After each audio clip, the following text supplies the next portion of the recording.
afternoon. My name is Shannon Matthews. I am the Dean of the College of Arts and Sciences, and I would like to extend a heartfelt welcome to our dynamic speaker, who I will introduce in just a moment, a special guest in the audience, Sheriff David Rhodes from Arizona, the Yavapai County. He's also doing wonderful work with human trafficking, so I want to acknowledge him. Would like to also acknowledge any other special guests in the audience, faculty, staff, students, board of trustee members, and community partners. It is a great pleasure for the College of Arts and Sciences to host the University of La Verne's Frederick Douglass Human Rights Lecture Series. This lecture series was supported by the Board of Trustees and is a lecture series that highlights the importance of human rights, concerns, issues, and principles to our students and the community across intersecting disciplinary approaches. Through this public lecture, the university involves contemporary scholars, thought leaders, authors, artists, activists, and policymakers to promote dialogue within the campus and beyond, and to act as a bridge between scholarly insights and the practical and lived realities of human rights concerns. The lecture is aptly named after and in honor of the 19th century author, orator, and activist Frederick Douglass, who was an eminent human rights leader in the anti-slavery movement, which is very fitting for our topic today. The lecture serves as a forum during Black History as an intentional programming event to address issues related to peace and social justice. Human trafficking as a social issue has come more and more to the forefront of conversations. Some of you may have even noticed signs when you go to the airport or even at local restaurants urging us to pay attention, to help victims, to contribute, and to also consider the impact on our wider community. As a result, we could not ignore the topic for this year's lecture series. Some of you may have even seen the film and seen the issue presented on the big screen in The Sound of Freedom, which alarmingly notes that human trafficking is outpacing, as an illicit industry, it is outpacing drugs and arms dealings. It is necessary, as a result, to discuss this issue. It was truly a no-brainer once we came up with the human trafficking theme for this year. It was a no-brainer to think about our 19th president, Pardis Mahdavi. She is not only a contemporary scholar and thought leader in regards to the topic, but I am also meeting my initiative set by President Mahdavi to be a good steward over institutional resources. And she is a valued treasured right here, so why not invite her to share with the community? President Mahdavi has shed light on human trafficking through books such as Gridlock, Labor, Migration, and Human Trafficking in Dubai, the first edition, and also in Trafficking to Terror, Constructing a Global Social Problem, Framing 21st Century Social Issues, the first edition. In Gridlock, she explores the migrants' actual experience in Dubai, contrasting that against the discussions on a global moral panic, thinking about the global discussion of human trafficking and contrasting their experiences. She also contrasts that with interviews with U.S. policymakers, revealing the gaps and disconnect between policies and human trafficking.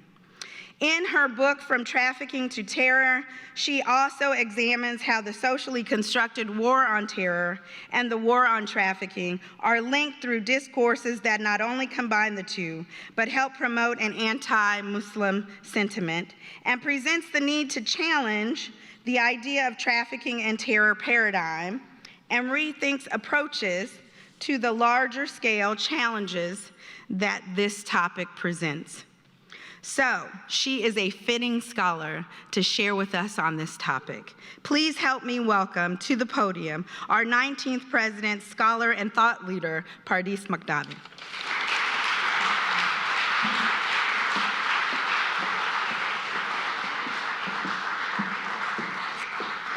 Good afternoon, everybody. Oh, good, we're getting there. Thank you so much, Dean Matthews. Big debt of gratitude to you and your team, to our fantastic marketing and communications team led by our AVP, Oliver Unaka. Thank you so much to all of the students, faculty, staff, and trustees, and distinguished guests who have joined us today. Many of you have seen me in the last 6-7 months giving talks about where the university is headed, talking a lot about higher education. And in those roles, I am wearing my president hat, where I'm optimistic, forward-thinking, excited, trying to have that positive glow, if you will. This is a topic where I'm going to take off the president hat and wear my scholarly hat. And many of you don't know me as a scholar as well, so it's an absolute honor and pleasure to be able to talk about my academic work. But I also want to remind you that trafficking is a very heavy issue. And so that same level of optimism, joy, excitement that you might have traditionally heard from me in other speeches, you might hear a slightly more somber tone, and that's a reflection of where we are when it comes to human trafficking as one of, I think, our most wicked problems and one of the gravest human rights issues that we face. So for those of you who don't know, I am an anthropologist by training, a medical anthropologist by training. And when it comes to human trafficking, I've spent more than 15 years doing field work, mostly doing field work in the Middle East, in the Gulf countries of the United Arab Emirates, Kuwait, Qatar, as well as in sending countries. So I did field work in India, in Madagascar, in South Africa, in Ethiopia, in the Philippines, in Vietnam, and in Indonesia. So following the journey of migrants and their families. And Dean Matthews spoke about the 2 first books I wrote on human trafficking, but I also wrote a 3rd book called Crossing the Gulf, which was really about the intergenerational impacts of human trafficking on the children of trafficked survivors, and how policies on citizenship and statelessness have a tendency to perpetuate structural violence in those contexts as well. And I've had the more recent great pleasure of being an editor on 2 edited volumes that focus on human rights and human trafficking as a human rights issue. So when I got the generous invitation from Dean Matthews to present today, my first question was like, are you sure? Why don't I just suggest a trafficking expert? And she convinced me by reminding me of our commitment to conserving university resources. So here I am. You're stuck with hearing me yet again, although in a slightly different capacity. So as an anthropologist, I'm an ethnographer, I'm a qualitative researcher, but at the heartbeat of what we do, I'm a storyteller. And before I put numbers and policies and statistics in front of you, I like to start with the human face. And so I want to tell you the story of 2 different individuals that I've had the great privilege to know over the course of my field work. I want to introduce you a little bit to their stories because they reflect the many layers of challenges that trafficking survivors face when it comes to finding their voice and finding a way to promote and protect their human rights in the face of policies that weren't necessarily designed to protect them. So I want to introduce you to a young woman by the name of Anu, who was 24 years old when I met her. Anu grew up in Antananarivo, which is the capital of Madagascar, where I did a good amount of field work roughly 10 years ago. When Anu was 22, her husband, who was an alcoholic and a gambler, disappeared, leaving her with her 3-year-old and 1-year-old to care for alone. Her husband had also racked up tremendous debt, and so she was left to manage all of the financial situation of the family. In addition, 3 months after her husband disappeared, she found out that her 3-year-old had received a very grave diagnosis and was going to need a surgery that would have cost far more than she or her family would ever have been able to cobble together. Around that time, she met a friend who had recently returned from Dubai and said, there was a lot of opportunities for work in the Gulf, and would she be interested? And again, really not knowing another way to make ends meet, she said, yes, absolutely, I'll be interested. And so this friend took her with her to the Ministry of Labor. Unfortunately for Anu, earlier that year, there had been policies passed throughout 15 different sub-Saharan African countries that stated that women as migrants to the Gulf could not out-migrate unless they had undergone a 9-month course so that they could learn about the various skills which were being demanded in the Middle East. Anu didn't have that kind of time. The diagnosis from her son's doctor had given him less than 6 months to live.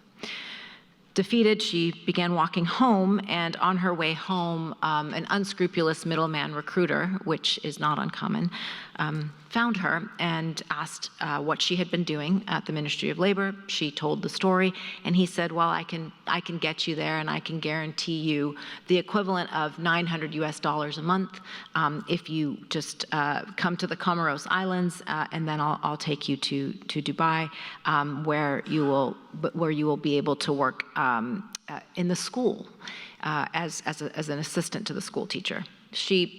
That sounded good to her. He said, but I do need $900 up front.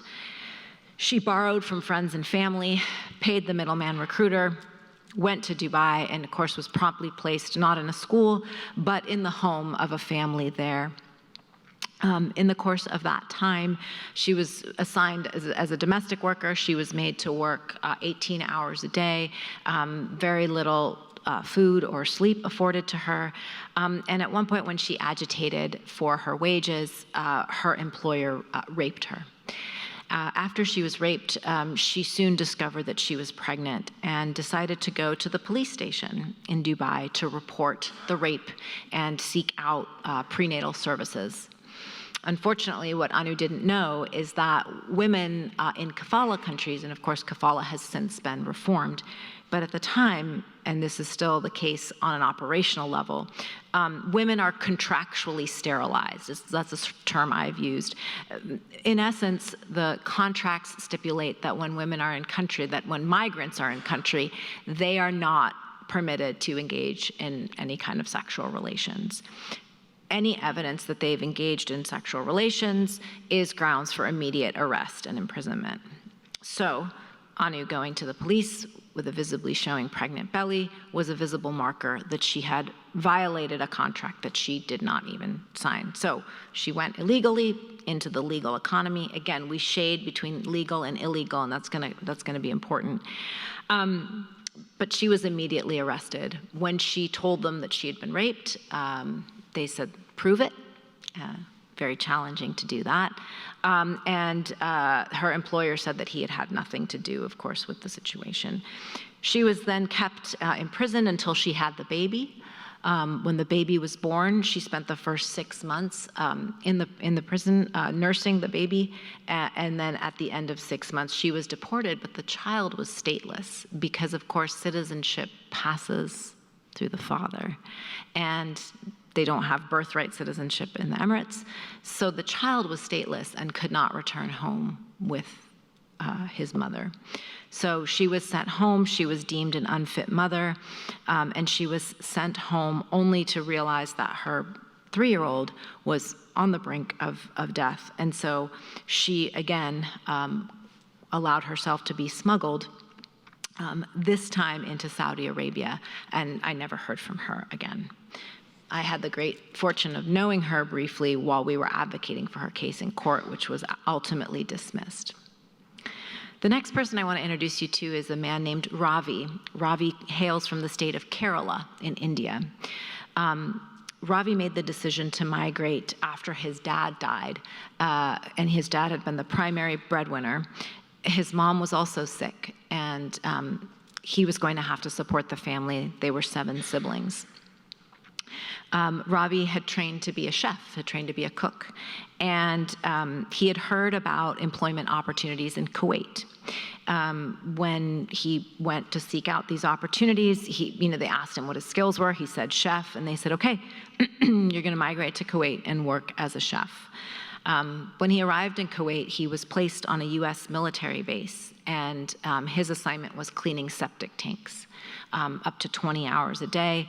He was not paid his wages. And when he agitated for his wages, he was sent to the embassy, which kicked him into this cycle of like, where do I go to get my wages? And is it Kuwait? Is it the US because it's a military base? Where is it and what is it? But throughout the process, he met several folks who told him that if he really wanted to be a chef and he wanted to make money, that he should come to the United States. So he did. He had met somebody when he was at work, and they actually facilitated him to come to Riverside County here in California. But when he arrived in Riverside, he was not assigned to work as a chef. He was actually assigned to work in the tomato fields as a tomato picker. He had the great misfortune of an employer who regularly pistol whipped the employees. And when he went back to the person who had facilitated his migration, the person said, well, it sounds like trafficking, and why don't we go and try to get you a trafficking visa, a T visa, which is something I'll talk about in a moment. And so he went to Riverside County to seek out a T visa, but when he introduced himself and used the word trafficking, everybody laughed at him because they said men are never trafficked. So he was turned away, was not able to have a T visa, and then ended up actually, because he could not return home empty-handed, voluntarily returning to the Middle East, this time to work on a British military base where he today is once again scrubbing septic tanks. So again, I tell you these stories so that you can kind of put a face to some of the issues that I'm going to talk about. So I'm really a lot of my work focuses on 3 main interconnected points. One is that trafficking as an issue has been misdefined often. When I would teach about this, I would explain to students that the concept of trafficking, it's sort of like a rubber band, where in the zeitgeist at least, and this bleeds over into policy to an extent, it stretches wide enough to encapsulate everyone in the sex industry, but then it shrinks to exclude people outside the sex industry, such as domestic workers and oftentimes men. And this is problematic both for people who are in the sex industry. Again, we can talk about forced choice agency, who aren't trafficked, but it's also problematic for people like Ravi, who are trafficked on many different levels, and cannot seek out restitution. So it's sort of like that rubber band that stretches and shrinks. There's an absolute disconnect between policies on human trafficking and lived experiences. And I'm going to give you examples of 3 such policies that have actually made the work of many of us who seek to do advocacy for human trafficking.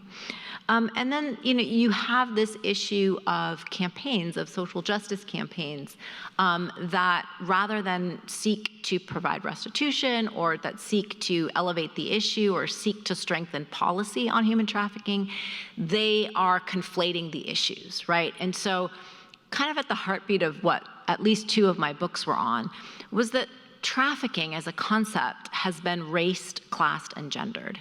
And it's very much reproduces a lot of colonial narratives about labor, but about bodies, gendered bodies, and different types of bodies as that intersects with labor. So it's important to start with some definitions about trafficking because people use this term, again, to leverage. So it's often misused. People who are trafficked are labeled as not if they don't fit a certain stereotype. And then people who aren't trafficked are labeled as trafficked.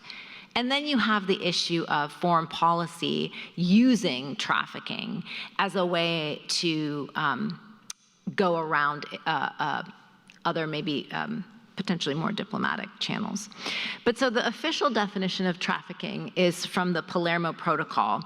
And the Palermo Protocol, we call it the Palermo Protocol, but it's because it was signed in in Palermo, but the full name of that is actually salient because it's the United Nations Protocol to Prevent and Suppress Trafficking in Persons, especially women and children. And I call your attention to that last part of the phrase, the especially women and children.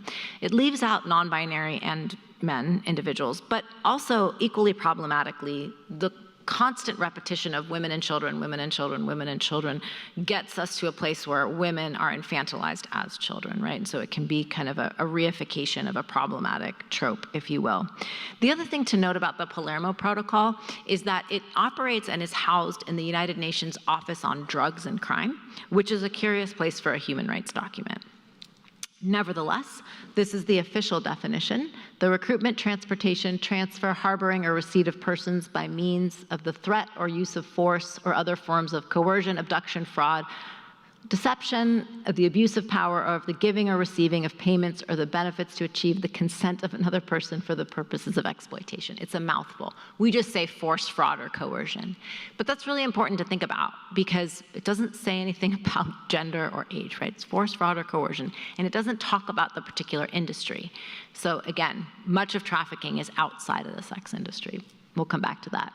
In the United States, we have the TVPA, the Trafficking Victims Protection Act, an act to combat trafficking in persons, and I call your attention to the next few words, especially into the sex trade, slavery, and involuntary servitude, to reauthorize certain programs to prevent violence against women and for other purposes. Again, that narrowing.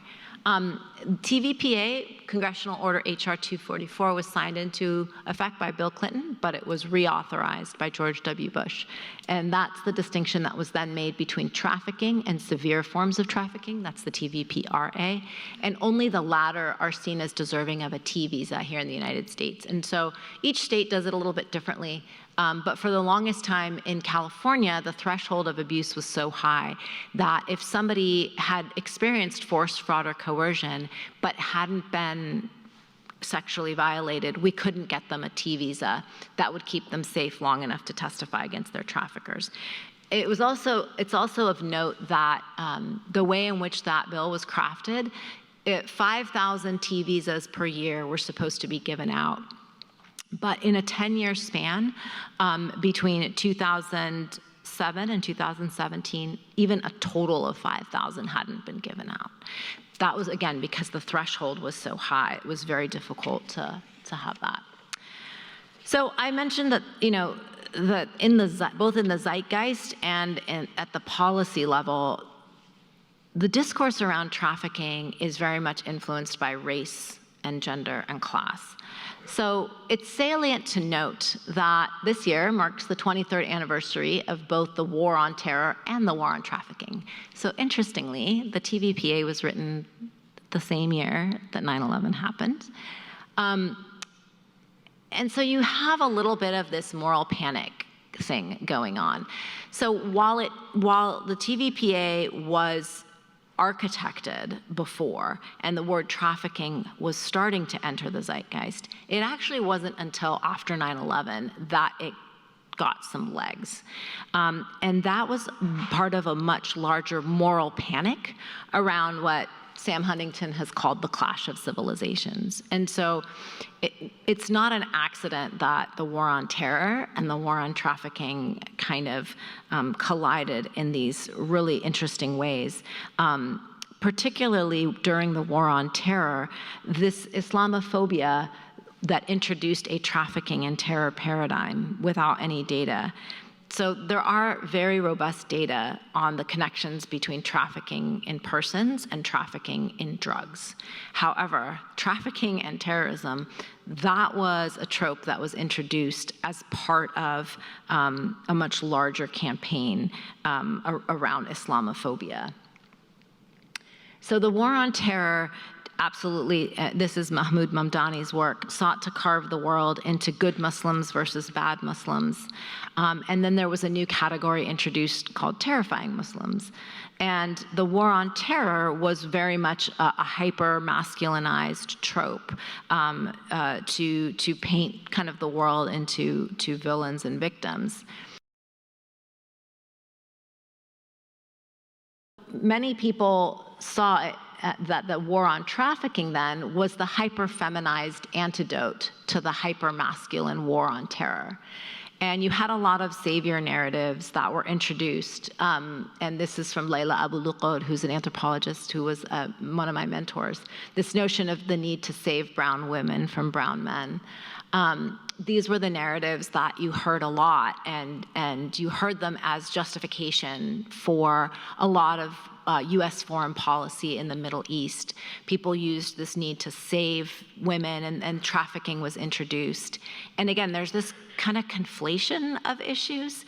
And again, we need to sort of unpack it. Like, trafficking is absolutely an issue, but to use it in these ways actually obscures the more robust policy architecture that we need to do. And we see this again today, by the way. So I don't want to say it's one presidential administration.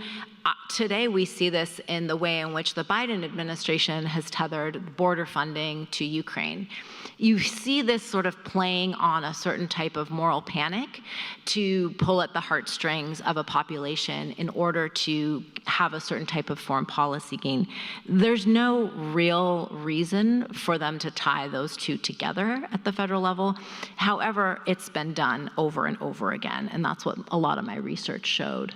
So this was bolstered even by films. So how many of you, I can't even see the audience, but saw the film Taken with Liam Neeson? Some of you saw Taken, right? Yeah, I hate that movie. And here's a spoiler alert. At the end, it's the 15-year-old upper-class white girl who is taken by dark-skinned men with Middle Eastern accents and sold for her virginity on the yacht of a wealthy Emirati. So it's this like, here are the villains, and they're going to traffic your daughters. And I'm like, no, that's not how it's working. And I remember I was invited to a lunch in Beverly Hills, actually. And I remember the woman who introduced me, and she said, okay, we've got to talk about trafficking because this could be our daughters and our sisters. And I'm like, not really, though. Because most trafficking is tethered to issues around class. And most people who are trafficked, it's because they've run out of options, right? And so that kind of obscuring of the narrative is incredibly challenging. When you overlay that with the war on terror, you get this race, classed, gendered paradigm that is incredibly difficult to work through. What it does is it creates policies that, in the words of one of my interlocutors, you close the door, but people have to open the window. When you don't get what trafficking is, right, then you keep creating policies that are not in the interest of survivors. So the trafficking debate. I should note that part of my fieldwork, and now we're transitioning into gender from race, but part of my fieldwork also was conducted when I was a fellow at Google Ideas. And I was brought on as a fellow because this was a time when Google, Microsoft, a lot of the tech companies wanted to figure out how they could use technology to disrupt trafficking. And that was the key word, disrupt trafficking networks. I remember walking in on my first day at Google and saying, okay, well, so there's two sides to the trafficking debate. And it was silent like it is right now. And I'm like, you do know you've just awarded $11 million, and you do know there's two sides. And they're like, what are you talking about? You mean that there are people who are pro-trafficking? And I'm like, no. The anti-trafficking movement, it sort of has broken into two different sides. You have the abolitionists and you have the harm reductionists. Now, a lot of it has come down to your people's stance on sex work. And so the abolitionists, and again, watch the way in which they use that word. The abolitionists believe that you can end trafficking by ending demand for sex work. It's not really working. It's also, you're going to end demand in what way for the world's oldest profession? And also, that obscures the fact that a large percentage of trafficking is actually labor. So you're going to spend all your time trying to end demand for sex again, good luck, and end demand for sex work, but you're okay to buy clothes from Forever 21 and wherever else is using trafficked labor to produce your goods. Again, that narrative became very problematic, and it became very problematic because they very much focused trafficking on sex, which made it nearly impossible for those of us who were working on labor trafficking. And again, it obscured the real issue. So the abolitionists believed that you could end trafficking by ending sex work. The harm reductionists were more pragmatic, believed you've got to understand the issue and meet people where they're at and try to provide services that allow folks to get out of the situations that they're in, recognizing that this is part of a larger political economy where people are doing, are making decisions from a series of limited options. So rather than looking at force and choice as a binary or a dichotomy. The way I explain it to my students, and I realize now that most of you don't see telephone cords, but it's sort of like a circular telephone cord, if I could draw it, where people are constantly forced to choose from a series of limited options. So think about Anu and Ravi. Anu did not want to leave Madagascar, okay? She did not want to leave Madagascar, but her options were shrinking. And so she had to decide between letting her 3-year-old die and making a very difficult decision to migrate in the hopes of gainful employment so that they could send money home. Force and choice is not a dichotomy. You're constantly forced to choose from a series of limited options.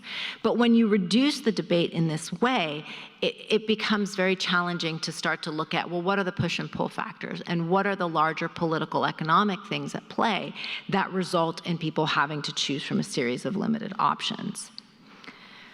So when we think about gender, again, this was in the zeitgeist, and it crosses over into the policy world as well.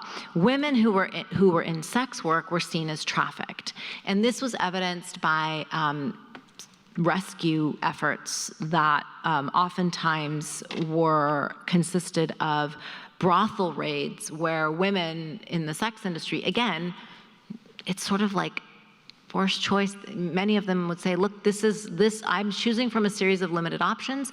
Sex work is what is giving me the most financial options. But women were forcibly dragged out of brothels, often by their hair, often beaten in the process, and told that they had been trafficked. And that was an incredible challenge. I remember interviewing a sex worker in Dubai, and she had like the nicest apartment I'd ever seen. And I remember, finding out that she made more than I ever will. And I remember asking her, like, well, why is this a choice that you've made? And she looked at me like, you silly woman. She's like, because I'm too pretty to scrub toilets. And I was like, oh, that's, and she said, I can make so much more money, and I send money home to Iran every year. And, this is the way I've chosen. And again, that's force and choice is so nuanced. But to make a decision and to reduce all women in sex work to traffic victims doesn't really do anybody any good. Men and women in other industries were labeled as migrant workers. And in fact, when I first started doing this work back in 2004, people would actually laugh at me when I talked about men who were survivors of trafficking. I still get that a little bit in certain states, but that was definitely the case. And so, women are typically painted either as victims of trafficking or of circumstance, even though there are many reasons for migration, many of which are our policy.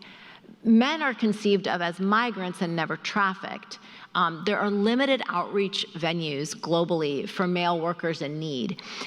When men do come forward, the men that I've interviewed in the course of my research, when they do come forward seeking restitution or services, they're told to be grateful for the opportunities that they have abroad, as opposed to what would happen if they stayed home.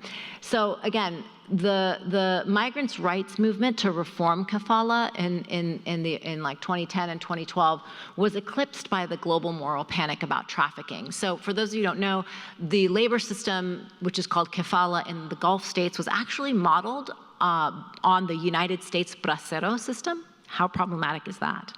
So the kafala was modeled on bracero. And then the United States decides to criticize the Middle East for kafala. And it's like, but they modeled it off of your program. That's one thing to note. The second thing is that when actually a lot of the Gulf countries were starting to work to abolish kafala and have a much more robust labor rights movement in place, the United States came in and said, you need to show more evidence of trafficking prosecutions, and you need to show more of a commitment to combating trafficking. And so countries like the UAE were stuck, right? Because suddenly they're put in this pressure cooker by the United States to enact and engage policies that go against what most of even their own citizens are agitating for. So these are some of my interlocutors throughout my fieldwork. That's a group of migrant domestic women that I followed. So transitioning now to policies. Again, as I mentioned, the Trafficking Victims Protection Act was signed into effect by Clinton, but reauthorized and revised by Bush. Out of that, we got the Trafficking in Persons report, as well as the Palermo Protocol. Those were kind of inspired by the TVPA. And then you had unilateral policies, such as the Philippines Household Service Reform Package of 2006. And I'm going to kind of unpack some of these for you, just so you have a sense. So the Trafficking in Persons report is put out by the United States. While the TIP report was created in the early aughts, the United States did not rank itself for the first 8 years. Once the United States did start ranking itself at the insistence of a group of us who were working in Washington, D.C. at the time, since then it always gets to be Tier 1. So that makes some people a little bit dubious. The Trafficking in Persons report puts countries into a 3-tier system. Sort of that watch list is that middle tier. And then that is leverage that's used at a foreign policy level. And I'm going to give you an example of that. When the United Arab Emirates was put on the Tier 2 watch list, that happened to be the same year that the United States, that Secretary Clinton actually wanted to get a better deal on the 123 nuclear agreement, and so they leveraged this. So again, it's a tool that's leveraged for foreign policy as opposed to being reflective of trafficking. Now, I also want to call your attention to these tiers. Take a look. Tier 1, United Kingdom, Sweden, Italy, and Australia. Okay, mostly our allies. Tier 2, Brazil, Romania, Thailand. It's like, well, we're kind of cool with you. The watch list, and Philippines has since moved off that, although they bounce kind of on and off. Also, again, and Russia sometimes, depending on how we feel about them, it sort of moves. And then Tier 3 are the countries that we definitively are not super cool with. And to me, the most striking instance of how problematic this is the fact that Italy's on Tier 1 and Iran's on Tier 3. So show of hands, how many of you have been to Iran? A couple of you. Right, like no one, right? It's very hard to get in and out of Iran.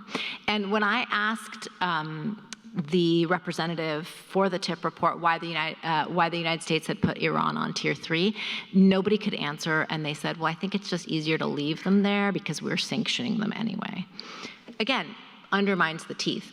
Italy, by contrast, most of us who work on trafficking have met a fair-sized percentage of survivors that have at some point transited through Italy. So it's just interesting to note that there are these biases of the Trafficking in Persons report. So the specific recommendations for the UAE, interestingly, was tighten your borders and increase your police. Now, tighten your borders, again, in the words of my interlocutors, that's like close the door but open the window. The demand for migrant labor was still there. People were just they were having to go through unscrupulous middlemen, right? Again, like if you think about Anu's case in Madagascar, she wanted to go legally and she wanted to go in a way that would have been more protective for her, but because of a variety of policies, she wasn't able to do that. They also recommended that the UAE increase their police. Now, and this is a tricky instance because the UAE, at the time, 75% of their police force was imported and untrained. And so increasing police without actually training law enforcement contributed to some of the problems, which became very challenging. At the same time, what activists in country were asking for was the legalization of civil society. But the tip very much said you've got to focus on prosecution rather than on restitution or rather than on services and outreach to survivors. Unilateral agreements and development strategies can also be challenging. The unilateral agreements, I think the example of the Philippines, the 2006 Household Service Reform Package is very telling. So in 2006, there was a unilateral policy where the Philippines, after receiving too many women back home in body bags, the government said, okay, we need to actually have some ground rules here. You can't treat our citizens in this way. You can't have no days off. People can't be, experiencing this level of abuse and this level of mental health challenges. And so they signed that with the Philippines, and then they turned to Indonesia to recruit. Again, this is why multilateral policies are much more helpful. When you think back on the Philippines as well, what's of note is the historical context. So the Philippines has structural adjustment programs, right, that are, again, policies written in Washington, D.C., IMF, and World Bank.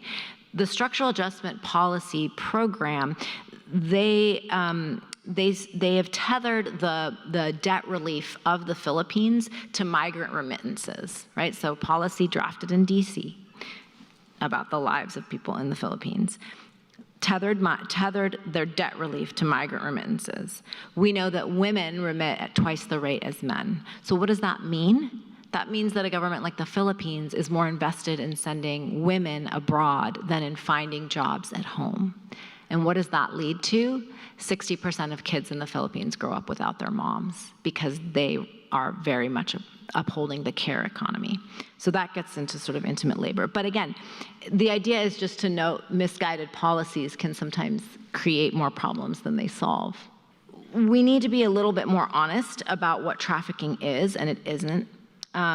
Force, fraud, and coercion means that we need stories of lived experiences to help us understand what are the circumstances that produce trafficking and what can we do at a policy level. So what does it mean when we say tighten the border? What does it mean when we say we're not going to support services at the border, like the US-Mexico border?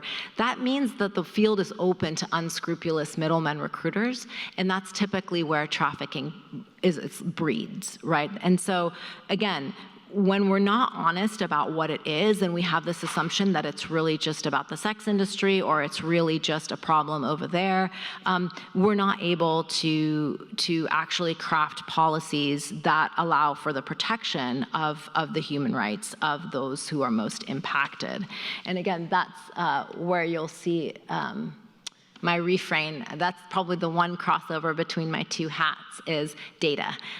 Again, we need data-driven policies. We need policies that actually look at how many people are trafficked from which countries, how many people are migrating, how many people are facing challenges at the border, and at whose hands are those challenges when we bring it to both the domestic level and beyond. So again, the assistance is typically predicated upon, are you in the right industry? Is your threshold of abuse what we would think of it? And how do we think about civil society? Again, if you took the amount of funding that is placed into the tip versus, and the ranking system versus what's put into support services, if you looked at funding for prosecution versus funding for services, let's say at the border, you see a pretty huge discrepancy. And again, it's typically because it plays into that, trafficking is really about sex work and we've got to abolish that. It doesn't allow us to get at the heart of the problem. So the giving or withholding of outreach services can play a major role in perpetuating or alleviating trafficking-like situations.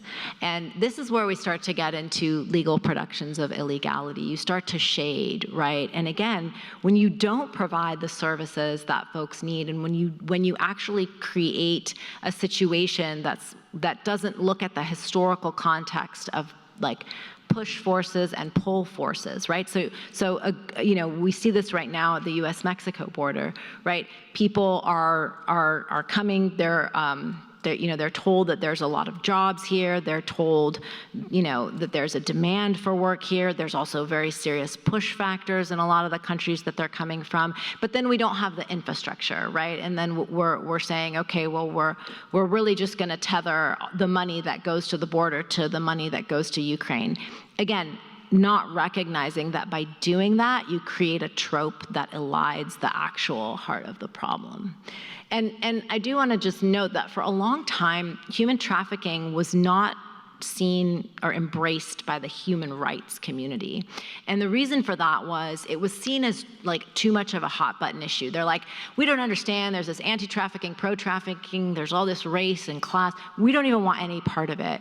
And that was very challenging for those of us who had grown up in the human rights framework to suddenly hear that here was this issue that the human rights community was silent on because it was deemed too controversial. Creatively, many people around the world, including actually here in California, people started to make the connections for the human rights community between trafficking and labor, which to us today is like duh. But 10 years ago, it was very difficult to make this case. People were like, trafficking is sex work. No, trafficking is about labor, and sex work is a type of labor, yes. But to make those connections, that was the turning point for the human rights paradigm, was to say this is a labor issue. And so you had lawyers, actually even here in California, very creatively starting to get T visas by using like employment law, by using labor law, by using immigration law. And so slowly but surely, they were able to start to weave these strands together to show that trafficking is a human rights issue. But again, it still remains this sort of hot button, like, do I touch it, do I not? And part of that is because we need to get honest about what it is and what it isn't. So I guess, people always say like, well, what have been your policy recommendations? I think you have to recognize the interconnectedness of migratory patterns, right? So the Philippines example is a classic one. You have, okay, well, we're going to craft an agreement between Saudi and the Philippines, and then they turn to Indonesia to recruit. I spent a year in Singapore working at ASEAN because that's the Association for Southeast Asian Nations. Once ASEAN decided to move as a bloc on these policies, that was when actually people were able to get much more support infrastructures for migrants. But when it was just sort of one-offs, it really wasn't working. And then I think there's a real need to examine the lived reality in the light of things like structural adjustment programs. So you have these programs that are like, well, yeah, it's debt relief tied to migrant remittances. Yeah, but then what does that result in, right? And then how can governments at the local level invest in infrastructure for jobs for their citizens? So I guess the takeaways for me are that the global policies on trafficking are often having the opposite of their intended effect, right? And that's not hugely surprising, but the fact that it's been going on for 25 years is disheartening, right? And I think that part of it is that we don't have a really solid understanding of what trafficking is and it isn't, and it's misused, right? People will use it to try to negotiate certain types of foreign policy deals when the reality is that, it is a foreign policy issue that requires a human rights approach to start to actually untangle them. Misdirected energies can create obstacles, right? So the energies towards a structural adjustment program that has, again, migrants, remittances, that's going to create an obstacle for the Philippine government being able to necessarily provide services to its citizens. And then it's, we need to contextualize it within a broader concept of labor. How do we think about labor, and how do we think about labor organizing and labor rights in the context? So these are some of the tropes. Many of us who had been working on trafficking since the early aughts, we, for a period of time, used to say we felt like we were like trafficked into talking about trafficking because it just got so heavy and we felt like we had to untangle so many of the tropes. But these are some of the tropes, right? There's this innocent victim versus the guilty consenting migrant. Woman, man, but again, even the victim trope takes away agency, and then of course that guilty migrant also has challenges to agency. There's the construction of a saving rhetoric, very much so more pronounced around the war on terror, and you see a little bit of a refrain of that, actually. And then the end demand framework, we now actually have evidence that doesn't really work. And then there's this notion that it's really just trafficking is because of organized crime, rather than looking at the structural issues that are creating the fertile grounds for trafficking to begin with, which are oftentimes policies, right? Or the lack of policies, or the lack of funding. So again, you look at the US-Mexico border today, a lot of what's happening there is not necessarily because of organized crime, but it's enhanced by the fact that the funding and the infrastructure just isn't there to be able to provide migrant support.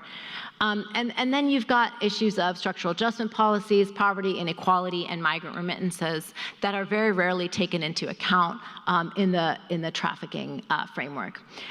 So the policies are having the opposite of their intended effect, and it's actually producing situations where migrants who want to move legally and they want to move into legal industries, you think about the two cases I started with, Anu and Ravi, they both wanted to migrate legally and they wanted to migrate into legal industries, and they're not able to do so because of policies that are disconnected from the reality of lived experience. And so until and unless we can actually start to understand trafficking as a labor and migrants' rights issue, then we're not really going to be able to fully fold it into the human rights framework as well as it needs to be. So I'll stop there. Thank you.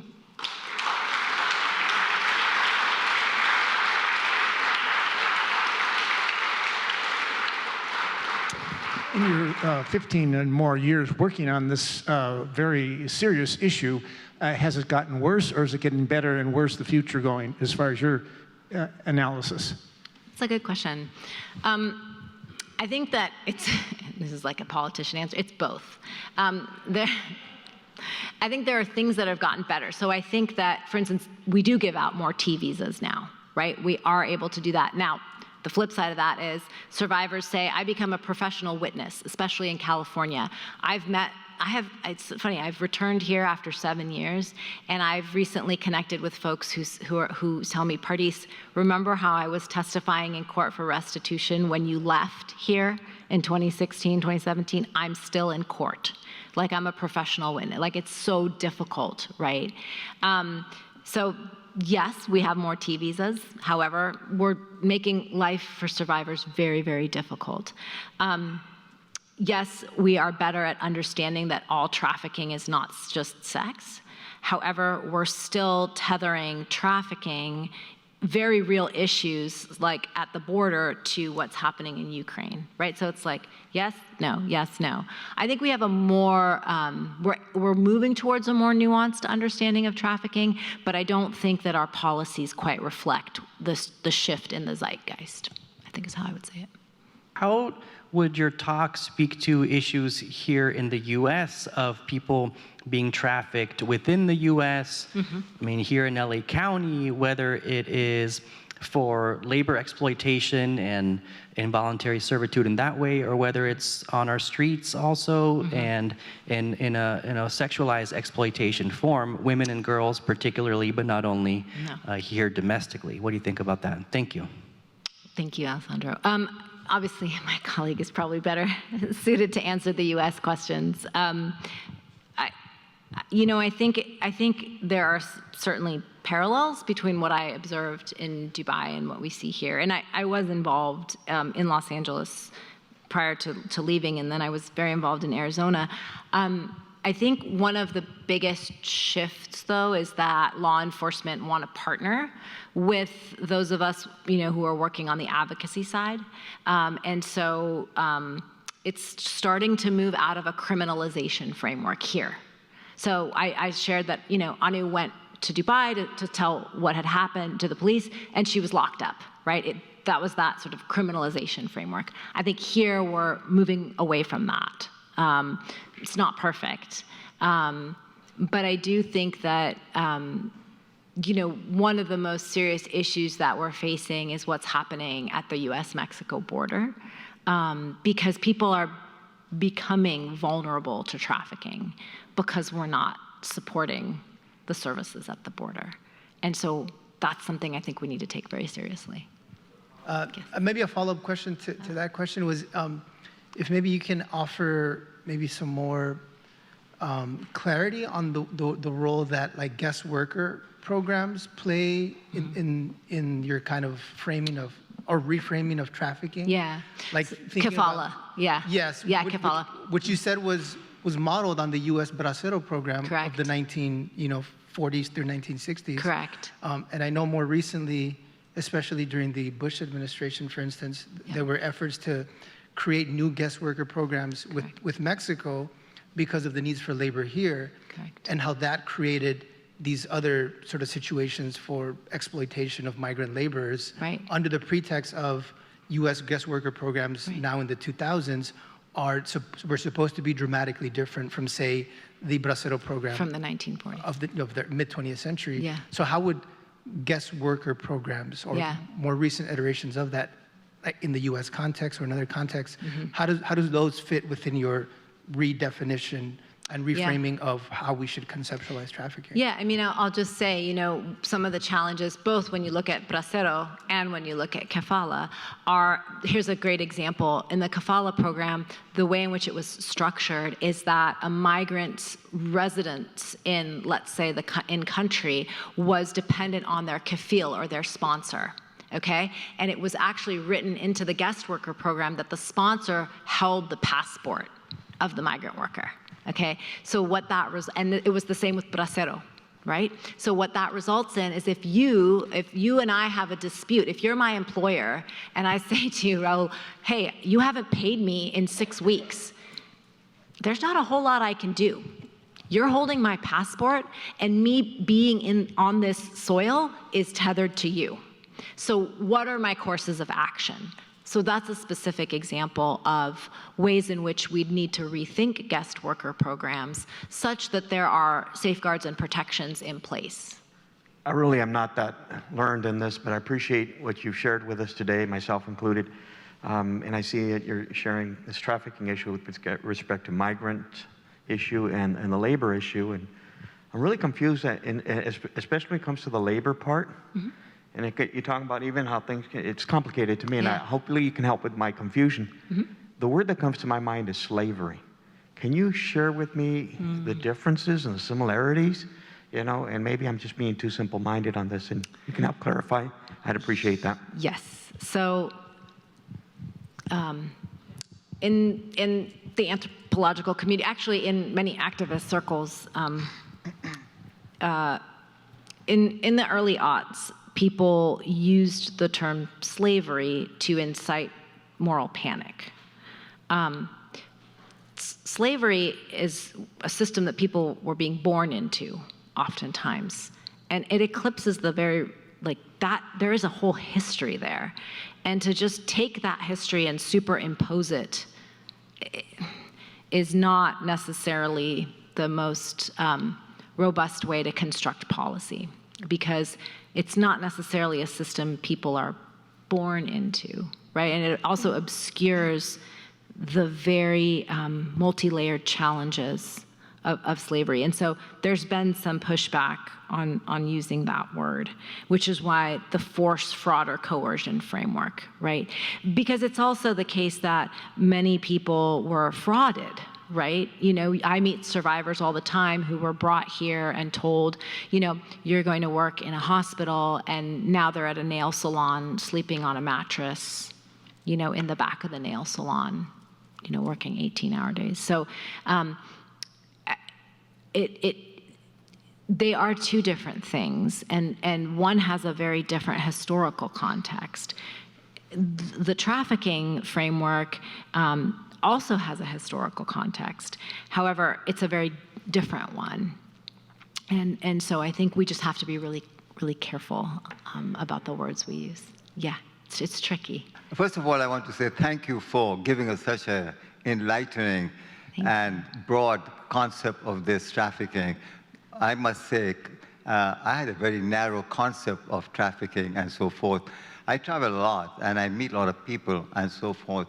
My concept was, they're undocumented workers, and they're exploited, live in bad conditions, and especially in the Middle Eastern countries. They live, like 10 people live in one little room. Yeah. And sanitary conditions are pretty bad, health conditions are pretty bad. Yeah. And in my opinion, it comes out of poverty of these people. They are desperate for a job, and most of them don't complain, unfortunately, or can't do much about it, and so forth.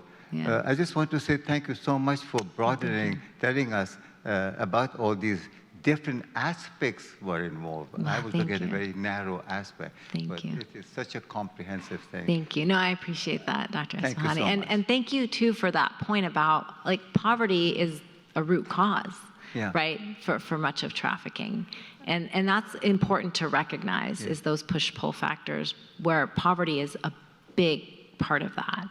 And so when we think about providing opportunities for folks to stay home and be able to work, again, that's why looking at structural adjustment policies in their aggregate would allow people to not have to make that very difficult choice of leaving their children and coming to work in another place because they can't find a job at home.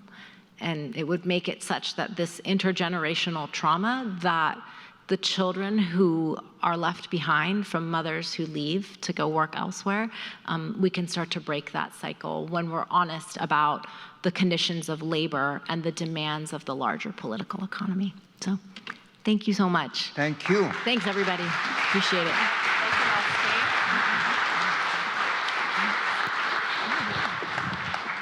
On behalf of the college, I just want to say thank you so much. As you can see, when I said a thought leader and a scholar, I was not lying to the community, right? Thank you so much for sharing your expertise. I think we've all been enlightened, and that was the true goal of bringing forward this topic. So we appreciate you.